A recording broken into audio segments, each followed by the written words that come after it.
Je dirais déjà les actions de partenariat proposées par la Chine tracent la voie de la coopération sino-africaine. Tout est dedans. Déjà, il faut savoir le désir de la Chine d'investir en Afrique. Nous ne faisons qu'aller de l'avant. À chaque fois que les années passent, la Chine essaye de proposer mieux. Cela veut dire quoi? Quand une des réalités sur terrain, la Chine ne cherche pas à imposer sa volonté. La Chine cherche seulement à proposer, bien à s'adapter aux réalités du terrain africain. Qu'est-ce que l'Afrique a besoin? C'est la première des questions qu'on se pose avant d'investir en Afrique. Et la Chine se pose cette question. Également, la Chine a la réponse à cette question. Et à chaque fois que cette coopération est en train d'avancer, nous voyons des nouveaux éléments qui s'ajoutent. La Chine essaie d'ajouter de nouveaux éléments justement pour appuyer cette coopération.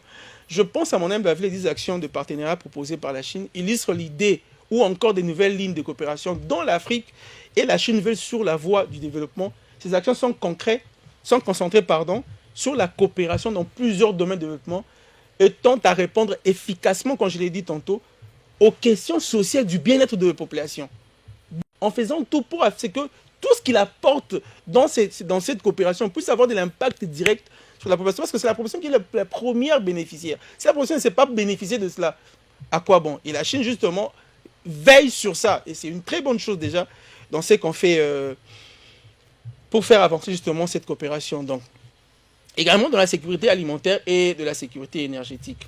L'Afrique a cette capacité de contribuer efficacement à la révolution verte dans le monde de par sa riche biodiversité, mais seulement il faut un encadrement, mais aussi une politique écologique solide, tenant compte des réalités sur terrain. Cela veut dire quoi?